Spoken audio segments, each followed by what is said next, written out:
I couldn't sleep, so I got up and I started watching film of MJ, Magic, Kobe, LeBron, KD, and got the motivation I needed.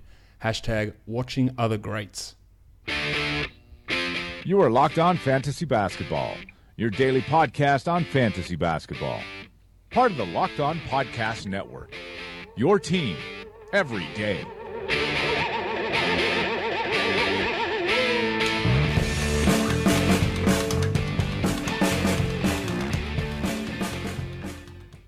Hello and welcome to the Locked On Fantasy Basketball podcast brought to you by Basketball Monster. My name is Josh Lloyd, and as always you can find me on Twitter at redrock_Beeble and on Facebook at facebook.com/redrockbasketball. Here we are back with another of the season preview podcasts. Today we're going to be sticking with the Eastern Conference and looking at I don't know if I was going to say my team, maybe my former team, a team that I'm a little bit disenfranchised with some of the things that have been happening. And of course, I'm talking about the Chicago Bulls. So we're going to be previewing the Chicago Bulls season. And to talk all things Chicago Bulls, I'm joined by the host of the Locked On Bulls podcast, Sean Highkin. Sean, welcome. Hey, how you doing, Josh? Good to have you on again, Sean, so we can discuss what could potentially be the worst team in the NBA. Do you think that's far off? They're going to be in contention for it, certainly. I think it's going to be a pretty tight race, but it's them, it's Atlanta, it's Phoenix, I don't know, Sacramento maybe, but they're going to be in that conversation for sure, which I think is kind of the plan. After they traded Jimmy Butler, they want to rebuild, so they want to get a high draft pick. Yeah, and that's one thing you can say, I guess, is that at least they do have a plan now. That all right, we're going for this, we're going to be bad, and we're going to rebuild, and we're going to commit to that. Hopefully we'll see if they make any ridiculous decisions during the season. But at this point, at least they've got a direction, and I guess you can't really fault an organization for making that move, even though some of the moves leading up to it were, I guess you can consider those fairly questionable. But the direction is there. Let's see how long they stick with it, I guess. Yeah, I mean, that's the thing that they kept emphasizing after they made the trade was, we were tired of being a 500 team. We were tired of kind of being on the bubble of being in the playoffs, but then not actually going anywhere once we got into the playoffs. So now we picked a direction. We're going to tear this thing down and rebuild. Now, never mind that a lot of the issues that they had before that were self-inflicted to an extent. They didn't have to sign Rajon Rondo and Dwayne Wade. They could have signed players that, fit better around Jimmy Butler and maybe had a better shot in the East last season. But, they are where they are now. They traded Jimmy Butler. They are going to argue, like you said, they're going to be arguably the worst team in the league.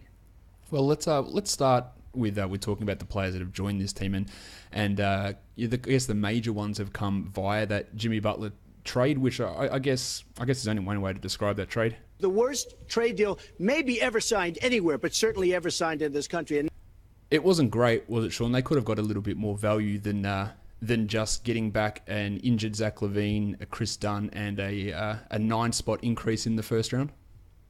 So the 9-spot increase in the first round, I mean, that's how they're spinning it, but I think they really should have held out to keep their own pick also.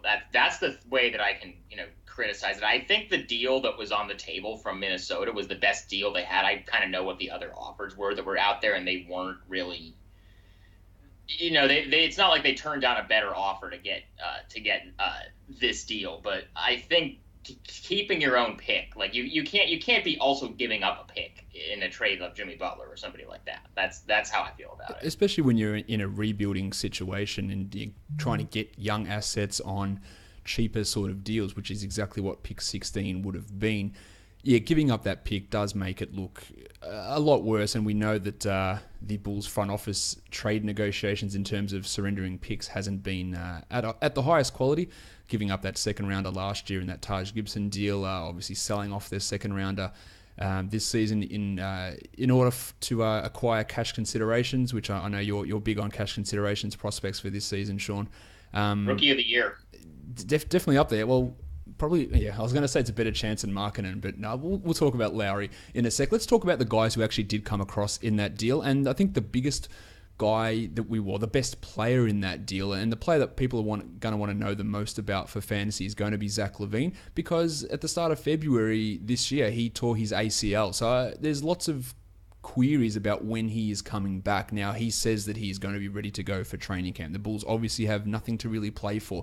They've been cautious in the past with ACL injuries. They're I guess, haunted by the Derrick Rose situation. The Bulls medical staff also doesn't have the greatest reputation. And I know you've written that maybe we don't see him back until January. Like, what's your take at this point on LaVine's status and when he actually gets back into action? I don't think they really have a set timeline, but like you said, they're not trying to win games this year. They are in no rush to have him play. He said he's going to be ready opening night, and that's great that he thinks that, and he's confident, and he thinks he's that far along in his rehab. And everybody I've talked to people in the Bulls organization, I talked to Timberwolves people who were working with him before the trade happened.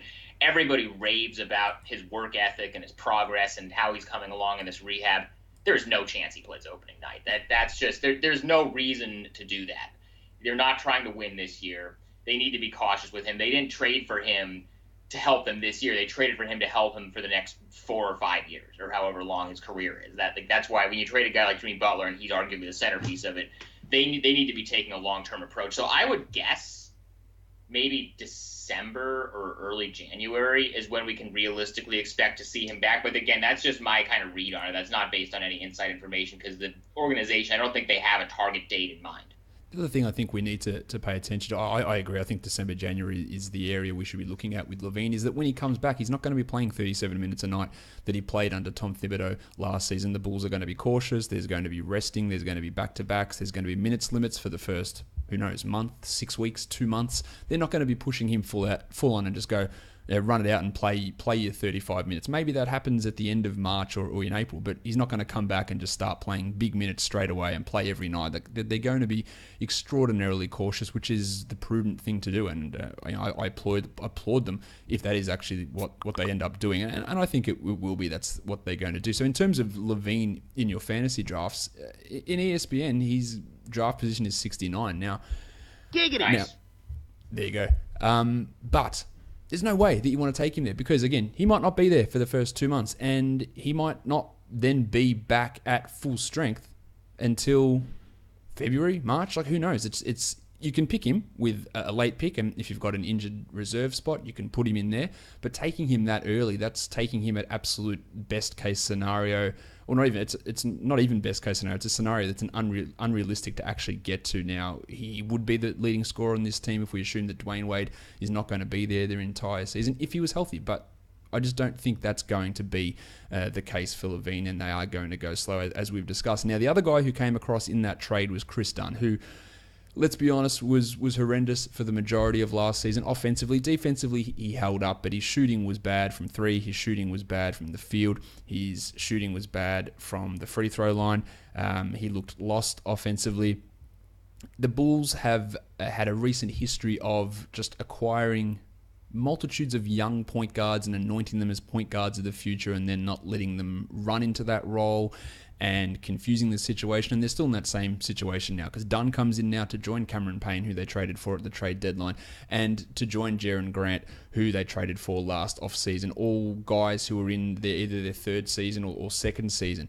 How do you see Dunn coming across? And I would assume that they're just going to give him the first shot at being that starting point guard. But if we go by what Fred Hoiberg did with the point guards last season, it's anyone's guess as to how that rotation works out. Well, you can't really compare this year to last year, because last year, the last 2 years, let's look at both of the years that Fred Hoiberg has been here in Chicago. The first year he had Derrick Rose, and obviously Derrick Rose is going to be your starting point guard. Then last year they got Rondo, and then they kind of was that weird stuff with Rondo in the middle of the year where they benched him, and they had MCW in there for a little bit. They had Jaren Grant in there for a little bit. But those are both veteran guys that you play because you want to win now and make the playoffs. They don't have anybody like that at the point guard position on their roster right now. I guess technically you could say, Dwayne Wade can handle the ball, but, we don't think Dwayne Wade's going to be there at the end of the year either. We'll get to that in a minute. But I would think, now that they're rebuilding, it doesn't really matter how many games they win. So they're going to just let these guys play through mistakes, these young guys, especially these young point guards. And, Chris Dunn, again, they traded Jimmy Butler, who's their 3-time All-Star, All-NBA guy. They trade him, and Chris Dunn is one of the pieces they get back, and he was also a guy they tried to trade up for in the draft the year before. So he's going into the season, I think, as, penciled in as the starting point guard. And there is a lot of, hope around the organization that he is going to be better than he was last year in his rookie season in Minnesota. And I actually talked to Tom Thibodeau about this in Las Vegas at Summer League. and he is convinced that Chris Dunn is going to be a good NBA player, and so I think they still believe that there's room for him to salvage something better than what he was able to do last season as a rookie. So he's going to start. Jaren Grant, I think, is probably going to be the backup. Cameron Payne, I don't think Cameron Payne is an NBA player. I'd be honestly not shocked if he was out of the league next year. I liked Cameron Payne coming into the league. I liked him in his second... So did a lot of people. His second season. Look, he was... Now, if I'm remembering this correctly, he was the MVP of the Orlando Summer League last year and then had that broken foot. And then, ever since then, he's just completely fallen off. Like, he's forgotten how to shoot, to dribble, to do anything. I don't know what happened, but he was putting up really good numbers at that time, even for Oklahoma City before last year's Summer League.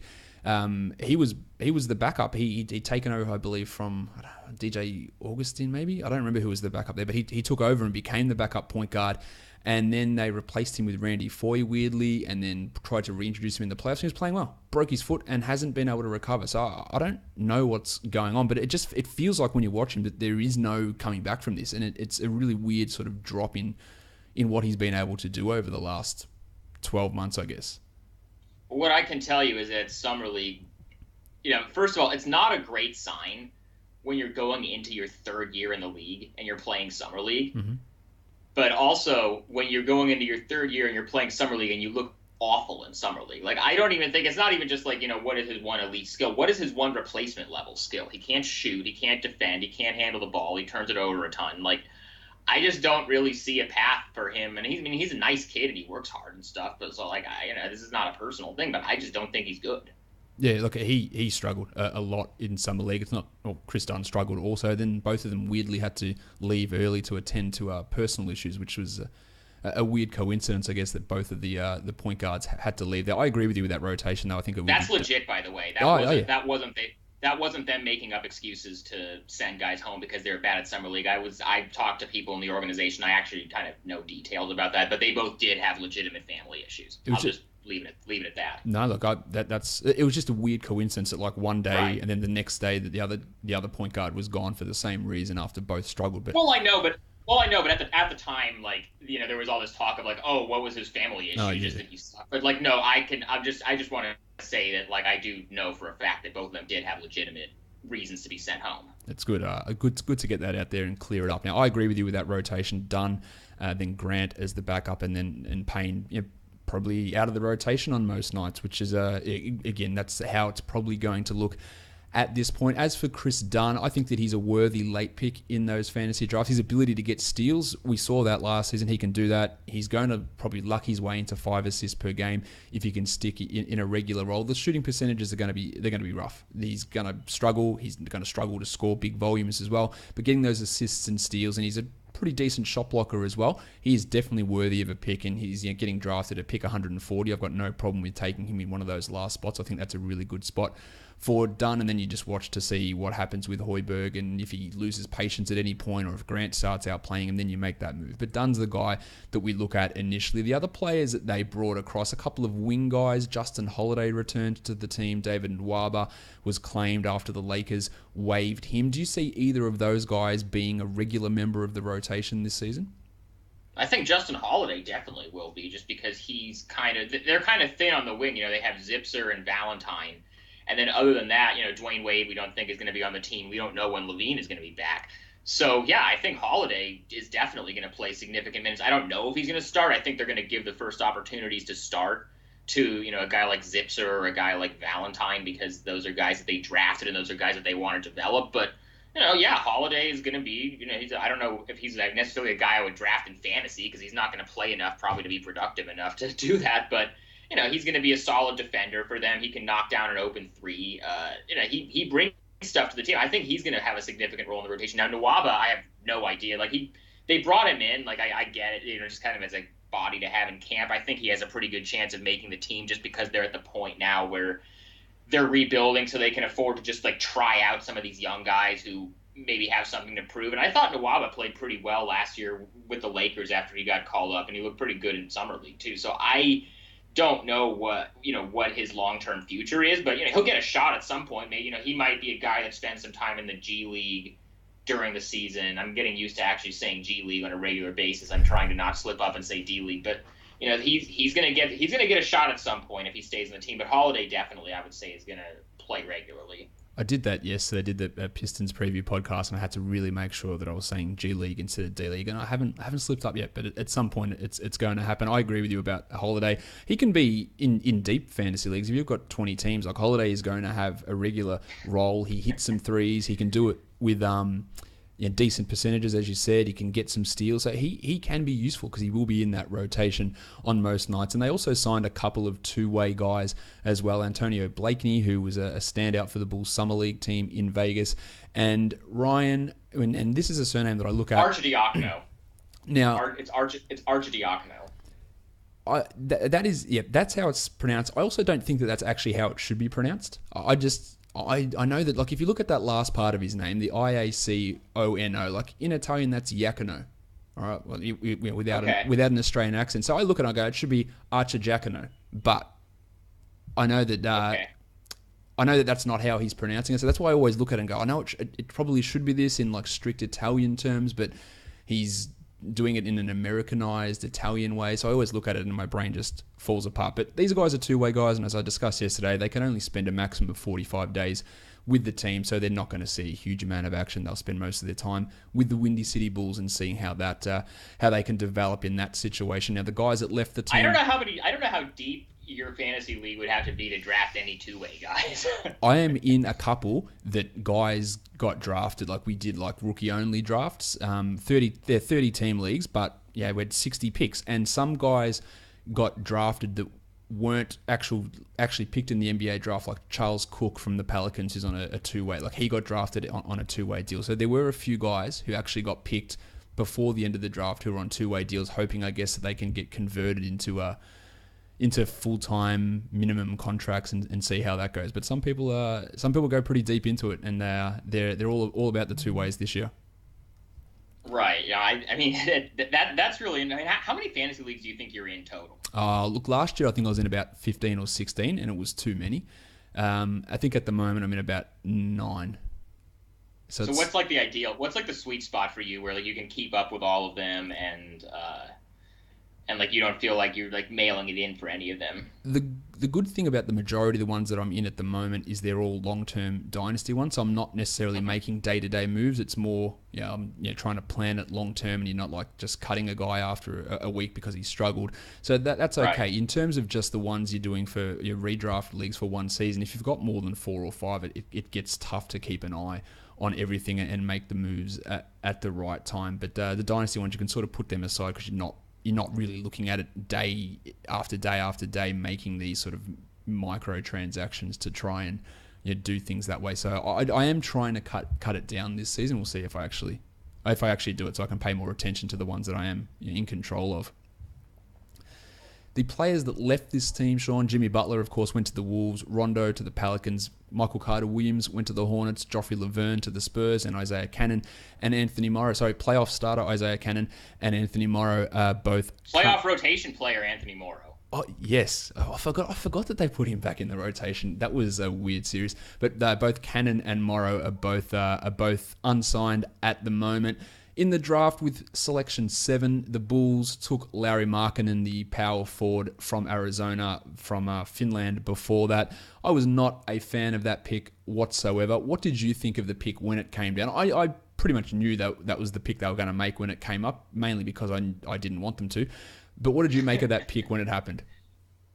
Well, I think on paper, he's the exact kind of power forward that would thrive in Fred Hoiberg's offense. And once they decided to rebuild, they want to do this pace and space thing. He has that outside shot. And, I thought at Summer League he looked better scoring in the post than I maybe thought he was before the draft. But it's just a matter, can he stay on the floor on the defensive end? And I just don't know if he'll be able to do that, at least not early on. But I don't know what his role is going to be his rookie year, because obviously they're rebuilding. They're a young team. They're going to want to give him a lot of minutes. But the power forward position is still kind of up in the air because they don't know what's going on with Nikola Mirotic yet, and so whether they bring Nico back or not is going to determine whether he gets a lot of minutes or he's occasionally, or he's out of the rotation, or if Bobby Portis is ahead of him, or any of that kind of stuff.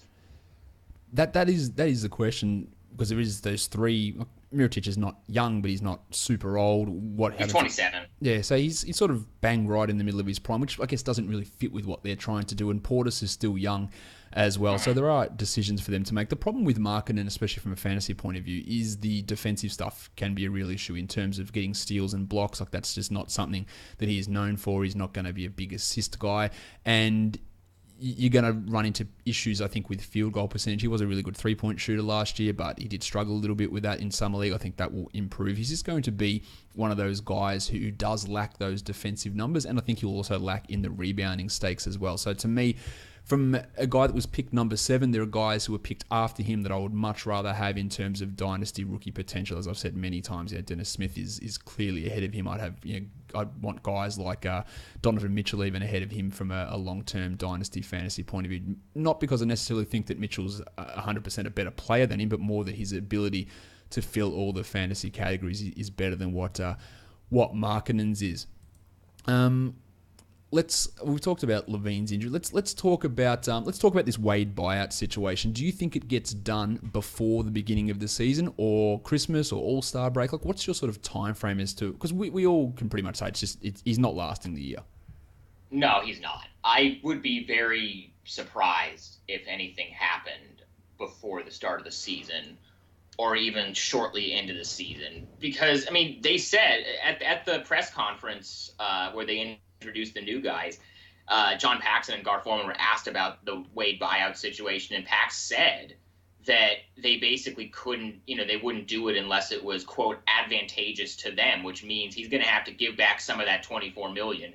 And I'm not talking about, he's going to give back $2 or $3 million. Like, he would have to give back, $8-9 million. And considering he just opted in to take the money, knowing that they weren't going to be a contender, I don't think he's going to be really willing to do that this early on in the season. Now, if it gets to the middle of the year and he's kind of overplaying with a rebuilding team and he wants to go, hang out with LeBron in Cleveland or go back to Miami or what have you, maybe then he's more willing to, give back some of that money. But I don't think it's going to happen until closer to the middle of the season, maybe around the trade deadline, a little before.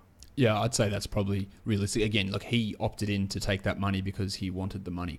So he's not just going to say, cool, just give me $2 million and I'll go somewhere else. That's just not going to happen. Right. Later in the season, as he's made the majority of that money, then obviously a lot of things change. And I think it would change, I guess, on the Bulls side of things when Levine is back as well, because it enables at least someone else to sort of step in and take, I guess, shoulder a larger portion of the offensive load. What I do think that they will do with Wade before he is bought out is I think that you'll see him play maybe slightly less than what he did last season, despite the fact that the talent level is lower this year, as we've spoken about many times. Like, there's no point for him to be, for them to be pushing him to, his maximum. He's not going to be wanting to push himself to his maximum and, pushing through injuries. I think there'll be a couple more rest days and maybe a little bit lower in terms of playing time. Do you think that's an accurate assessment? Yeah, I think there's going to be a lot of resting him on back-to-backs, and there might be some made-up, general soreness injuries or like general knee soreness injuries, that kind of stuff. And I don't even think it's like it would be, him not wanting to play. I think it would be, just hit both him wanting to preserve his body for when he does inevitably get bought out and join a contender, and also from the Bulls' perspective, especially once Levine comes back, they've got to play these young guys. That's the whole point of a rebuild. Like, having Dwayne Wade play 30, 32 minutes a game, especially once Levine comes back, that's not really productive to what their rebuilding goals are. Like, I'm really interested to see what actually happens once Levine is cleared to play, because he and Wade both play the two, and they kind of have to start Levine once he's back and ready to play, because he's the guy that they have, for the future. They want to see what he can do. But then you have to be Fred Hoiberg and go be the one to go to Dwayne Wade and say, hey, you, Dwayne Wade, future Hall of Famer, Finals MVP, 11-time All-Star, whatever, you're coming off the bench now because we want to play this 22-year-old kid who's coming off a torn ACL, and, see how that goes over. What do you make of the recent rumors of the whole team hating Dwayne Wade that came out, again, maybe a week ago? I think hate is a little bit overstating it. There definitely was at certain points last year, and this is especially in January when there was that incident where Wade and Jimmy basically both called out all their younger teammates, and then Rondo kind of defended the young guys with that Instagram post, and that turned into like a whole thing for like the news cycle for a week. There was definitely some sense. And this was not like, I think all the guys on the team respect Wade because they know that, he's a Hall of Famer and he's one of the best players of his generation. But there was definitely a little bit of resentment. Basically, the fact that Dwayne and Jimmy hung out together so much, it was kind of those two, and then the rest of the locker room kind of gravitated more towards Rondo because out of the veterans, he was the one that was willing to really take the young guys under his wing and work with them and really put their development as his priority. And I feel like there may have been a little bit of resentment. At least I don't think it was to the point where guys actively didn't like each other or wanted to be traded or wanted to out or anything like that. But there definitely was a little bit of a disconnect between guys like Jimmy Butler and Dwayne Wade, who are veterans and want to win. They also they're kind of on their own plane in terms of they get to take games off, they get to take practices off because they're veterans and they're stars. And some of these other guys don't get a lot of that same. I mean, I think it was more of that. I think saying that they all hate each other or they all can't stand him is kind of overblown. But there definitely is a little bit of that, subconsciously, I think. In terms of Wade's numbers, I think they're going to look pretty okay for the time he's with Chicago on a per game basis, but it's going to be how many of those games does he sit out. So to me, where he's getting drafted, I'd probably let him slide a little bit further than that, which is around the 70s, even though when you'll see the projections come out on Basketball Monster, you'll see his numbers look higher than that, but that's on a per game basis. If you're looking at it from a total point of view, and when he's actually going to be playing, you want to take that risk a little bit later. Plus, you also have that risk that he gets bought out, plays for the Cavs and plays 21 minutes a night, and then all that value just completely evaporates. So that should be pushing him right down, but that can't be 100% factored into everything he's doing, because at this point we're just assuming that he's on Chicago until we hear any different. So that's when we're looking at his value for the upcoming season. I think that's the way we have to look at it. Now, we've touched on it a little bit already. Nikola Mirotic, this weird thing, I guess, that's happening in the NBA where there's 4 guys now, restricted free agent big men. We've just heard nothing on. Nerlens Noel just signed his qualifying offer. We've got Mirotic, we've got Mason Plumlee, we've got Alex Len, we've got JaMychal Green, and there's been no movement on any of these guys. What is the latest that you have heard on Mirotic offers, qualifying offers? Will the Bulls just rescind that? What's happening with him in this contract? I don't think anything really new has happened with him since the start of free agency.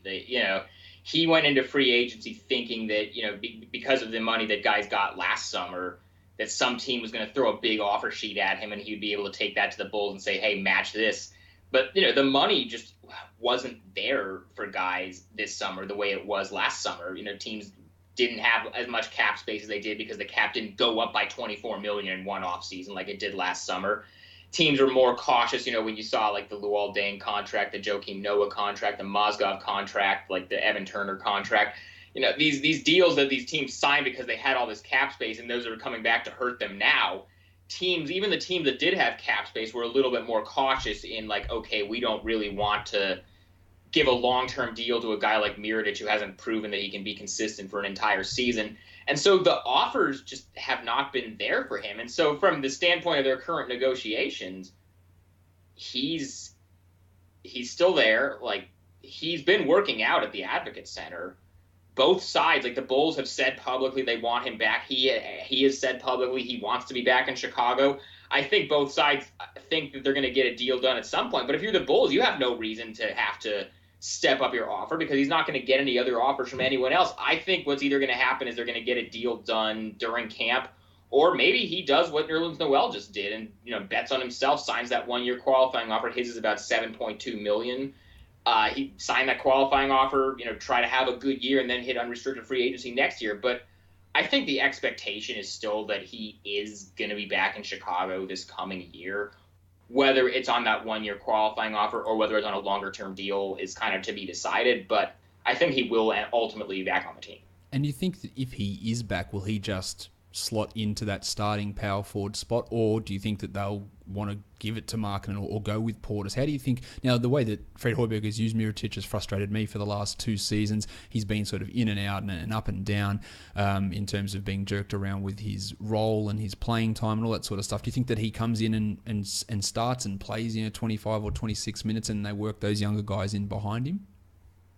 I think he would start the season as the starter if he is in Chicago, which I think he will be. Portis is a guy that they still really like, but he's been inconsistent. They're going to want to bring him along slowly. Markkanen, he's a rookie. They like him, but he's a rookie. He's not going to get the starting spot right out of the gate. Mirotic is also a guy. You have to keep in mind we've seen this over his 3 years in the NBA. He's a guy that struggles with confidence, and if he's not playing in a consistent role or he has a rough streak, he's going to go in the tank for 2 weeks. So I think, just from a standpoint of like keeping him engaged and keeping him confident, it would be in the best interest of the Bulls to start him, at least to start out the season, and say, okay, look, you're a guy, you're going to get this chance to do that. Because if he is, the most experienced one of their power forwards, and he opens the season like, hey, you didn't earn the starting spot, you're benched, that might not be great for his confidence, and then that could spiral into a weeks-long or months-long thing. So I think he would start the season. That's how I think it will be as well. Now, I think that, I'm a big Mirotic supporter. I think that he has been misused, and I think that this season with Rondo not there, with Butler not there, they've been using him basically just as a go stand in the corner, spot up type of guy, which is not really the strength of his game. Like, he can attack guys, he can dribble a little bit, he can attack closeouts, he can do stuff with the ball in his hand rather than just go sit in the corner and knock down threes. You see, like, his 3-point shooting is streaky, like he can hit them at times. But when he is given a bigger role, as we saw when he was elevated to become the starter after the All-Star break and Taj Gibson was traded, like, he was red hot for much. He was, one of the best players on the team, second to Jimmy Butler, and all of the best sort of lineup combinations had him in it. It was Mirotic and Butler. They were like the best combinations. That those two together had all the best on-off sort of numbers. And using him in the correct way, I think, helps him. Obviously, when you talk about the confidence, it's a big part of it. But without Butler there dominating the ball, without Rondo dominating the ball, I think that Mirotic might get that opportunity to actually do stuff apart from stand in the corner, and that might help him as well, and we might see maybe a different part of his game this season. Or that's what I'm hoping anyway. So I think he's a really good pick for a late fantasy draft guy. He's going at last pick sort of zone, 140, and if everything rolls in the right direction, he can easily be a top 80 guy, maybe even pushing to top 60, depending on how many minutes they give him. But I don't have full confidence in Højbjerg saying, cool, you're just going to go play 32 minutes. That's just not something that I think is ever going to happen with him under Højbjerg with these other guys around. Do you think that's fair? I don't know, because the thing, I'll be interested to see how Højbjerg manages the rotations, because the thing with last year was like they had all these young guys they had to play, and they had to, give them consistent roles, but they were also trying to make the playoffs. I think the fact that they're not trying to make the playoffs this year is going to be something that gives Fred a lot of freedom to experiment, like not experiment like on a nightly basis, but just like let a guy play through mistakes. Like if Nico has a couple of bad shooting weeks, like, okay, fine, he had a couple bad shooting weeks, leave him in there, because they're not trying to stay in the playoff race. I'll be interested to see, now that they don't have, especially once Wade gets bought out, now that they don't have like this roster full of veterans but also young guys, now that it's like all young guys, how he manages it. I think rotations are going to be a little bit more consistent this year than they were last year. Well, that'd be great, because last year we saw the point guard situation. The point guard would start and they'd go from starter to DMP CD the next game, and nothing really ever made sense with that. There'd be constant changes. So more consistency is better for everybody, for fantasy owners, for Bulls fans, for Bulls players. Everyone enjoys that. Now, you said about looking to develop these young guys. That brings me to the next part, because we've got Robin Lopez, who is a steady hand defensively, does what he needs to do offensively as the starting center. But the Bulls just signed Cristiano Felicio to a 4-year, $32 million contract, who's a younger guy. Do you think that Felicio can eat into some of Lopez's minutes and potentially at some point maybe usurp that starting job, or Lopez gets traded? Look, what's your idea on what's happening with that center rotation? Do you think that Felicio starts to take that step forward this year, that they've invested some decent money in him? I think Lopez is going to start, at least to start out the year, because here's the thing. Like, I know they're rebuilding, but you don't want to be the Sixers from like 2 years ago when they won 10 games. You don't want to have only young guys. You got to have some veterans. You got to have at least a couple of guys on the team and in the rotation that actually know how to play basketball. So having a guy like Robin Lopez, who's, he's a pretty low maintenance guy. I don't think he would complain about coming off the bench. He's a smart guy. He knows what the situation is with the team. But I think he is going to get the starting spot at first. And Felicio, they like him. He's going to get more consistent minutes than he did last year for sure. Now he got this contract. They really believe in him long term. They want him back. Or, they wanted him back. They got that deal done like literally at midnight, the first day of free agency. But I think Lopez is going to play kind of his normal role to start out the year. Now, as far as whether they trade him or not, I don't know. Like, they could probably get maybe like a late first rounder or for him, or a couple of seconds. Cause, he's a starting center on a good contract. He's reliable. He's a solid rim protector, but he's a guy that even if you're rebuilding, he's not the worst guy in the world to keep around. Yeah, because he's not going to be that sort of distraction guy that you mentioned. Like he's just a good teammate. He helps others out. He's a good box out guy. He can help develop other players. So we'll see what happens with that. But I can see Felicio getting that slightly larger role this year, but not starting and not taking Lopez's role fully. The one spot, I guess, that's completely up in the air, and we've touched on it a little bit, is that starting small forward position, taking over from Jimmy Butler.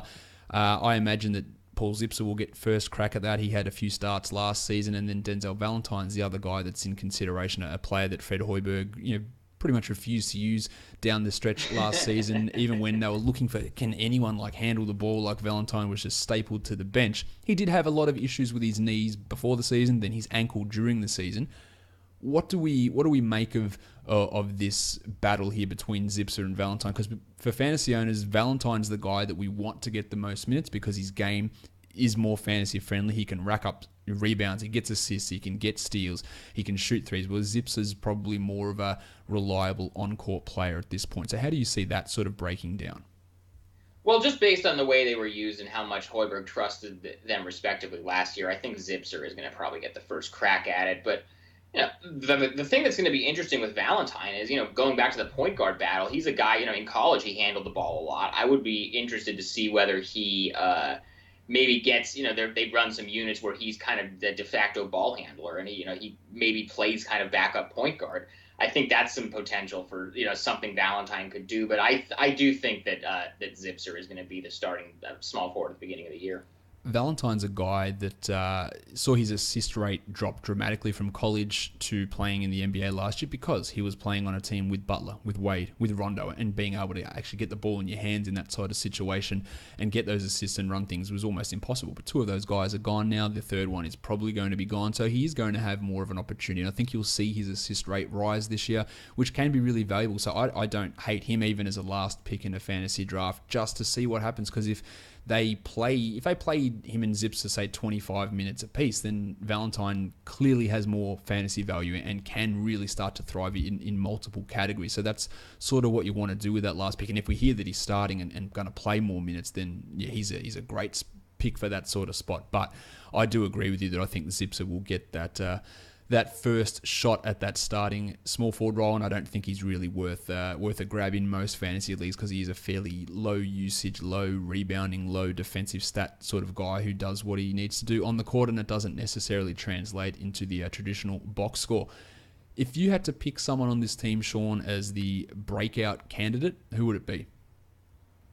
That's a good question. And from a fantasy perspective? Any sort of perspective, whatever perspective you want. Just someone you think that might surprise people. Now, it could be go from a guy that's completely under the radar to someone who's like a sixth or seventh man type of player, or someone who elevates themselves into a more household name. However you want to sort of phrase it. I think Chris Dunn is going to have a better year than he did last year. I don't know if he's going to ever become a top-tier starting point guard, but I think he can become a respectable starter. He's certainly going to get the opportunity this year. But, I think he's a guy that, keep an eye on. It would certainly be beneficial for the Bulls if he developed into the kind of guy that they thought he was before the draft. But, that's a guy I would look at and say, maybe keep an eye on him. Yeah, that's. I think that's fair enough. The two guys that I've got here is sort of value fantasy picks are Dunn and Mirotic, who are both going around that 140 range, and they've both clearly got the potential to be top 100, and with Mirotic a little bit higher. So I think they're two really interesting value picks on this team. I've mentioned Valentine already. On the other side, guys who I think are a little bit overrated, Levine, especially on ESPN, when we just don't know what's happening with his injury. That's way too early to pick him. Lauri Markkanen's getting picked at 110 on ESPN, which I've there is no way that I want to do anything to do with that with Markkanen. He's just, even if he played 30 minutes a night, I'm not sure he'd be a top 150 player, especially in his rookie season. Dwayne Wade, I touched on already, is a little bit of an overvalued fantasy guy. And Robin Lopez is right around pick 100. And I don't think you should be too concerned about Lopez. He can give you those numbers around that 100, 120 range, but he won't give you more. Like, there's just absolutely zero upside in Robin Lopez. Like, what he does, like, it's there and it can go backwards, but it's not going higher. He's not going to come out and average 16 and 9 with 2 blocks. Like, he's going to give you 10 and 6 with a block in 28 minutes, and that could decrease as the season goes on. So taking someone with your last 2 picks who's got absolutely no way to get better, I don't think that's the great way to do it. And then if you need be, you can just add him later on and get that solid percentages and decent, consistent production. But there's just absolutely no upside in grabbing a guy like Lopez with one of those selections. Before we go, Sean, let's look at some over-under win totals. Now, the Vegas stuff was out really early in July, and I'm also going to look at Kevin Pelton's win projections as well. Amazingly for the Bulls, they both come out exactly the same at 28.5 wins. Do you take the over or under? Under. Yep. This team's going to be really bad. They are. They look, and I guess if Levine comes back earlier, they can be a little bit better, but they're bad. They are really, really bad, and I think 28.5 is a little high. And again, I think they're probably the favourites for the worst record in the NBA. I think they're worse than Brooklyn. I think they're worse than Atlanta. They might not be worse than Phoenix, but Phoenix has got better players, so they could easily take that step forward. And Sacramento, is another one that's going to struggle. So I think that the Bulls fans just be watching a fair bit of college basketball and watch some Euro League basketball to get your take on Luka Doncic, because they're the guys that you're going to be looking forward to, especially when the season starts winding down and the Bulls have got one of those top couple of picks, which seems like the likely outcome. Sean, thank you for coming on and chatting to me about the Bulls. Do you want to tell everyone where they can find you? Yeah, check out the Locked On Bulls podcast, which is also on the Locked On Podcast Network. You can find us on iTunes. Well, make sure you go leave us a 5-star review, and then follow me on Twitter at Highkin, which is my last name. Easy to do. Go give Sean that 5-star review over on iTunes, and do the same for this podcast, whether it's on iTunes or Stitcher or Google Play or TuneIn, or the podcast is now on Spotify as well. So if you are on any of those sites, go in, subscribe to it, download the episodes, and give that review. It is a great way of helping this show and all the other shows on the Locked On Podcast Network grow, and Sean does great work over on Locked On Bulls. We're done today. Thank you, Sean, for joining me. Yeah, thanks for having me on. Thank you so much for listening, everyone. See ya.